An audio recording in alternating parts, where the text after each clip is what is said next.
Good afternoon, State Senator Don DeWitt from the 33rd Senate District, representing Kane, DuPage, and McHenry counties.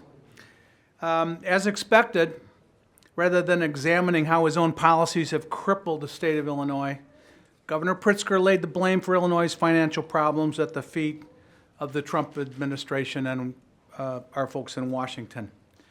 At the same time, he has once again proposed the largest budget in state history, fueled by new taxes of nearly $728 million, one-time gimmicks, and the underfunding of local services. His new recommended budget once again shortchanges education, which effectively raises property taxes on Illinoisans who are already facing some of the highest property taxes in the nation. He's cutting K-12 education by $50 million, not even realizing that $50 million requires school districts to raise their local property taxes to cover that loss.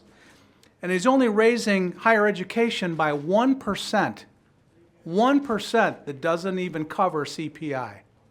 That means higher tuitions for every Illinois family sending their kids to state universities. Also under the Pritzker administration, our colleges and universities were promised more funding that has never been delivered. Factoring in inflation, higher education funding from the state is going down. And as I said, that only increases costs, taxes, and tuition. Make no mistake, affordability problems in Illinois have been largely self-inflicted by a Democratic governor and a Democratic-controlled legislature that has never met a tax hike they didn't like. Groceries cost more, energy costs more, property taxes keep rising, and too many families feel like they're falling further behind every single year. But let's be honest about why. For years, the majority party in Springfield has passed budgets filled with new spending, new mandates, new taxes and fees, and this year is no different.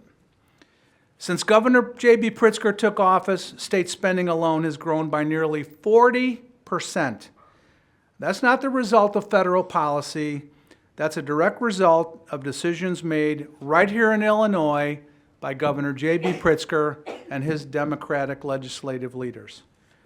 It took 200 years for the state of Illinois to reach a $40 billion budget number. And in 8 years after that, he has increased the budget by nearly 40%. I think that's an indication that this is going the wrong direction. When the state imposes costly mandates on schools and local governments, those costs don't disappear. They show up in higher property taxes for homeowners. When more and more state revenue is consumed by pension debt, it increases pressure for still more taxes. And when policymakers adopt anti-business policies, employers and jobs leave our state, shrinking opportunity for the people who remain. Just ask John Deere, just ask Boeing, just ask Rivian, who just made the decision to put 2 new manufacturing facilities in states other than the state of Illinois. If federal policies were the main cause, we would see the same results across all states. But for some reason, we don't. Consider this.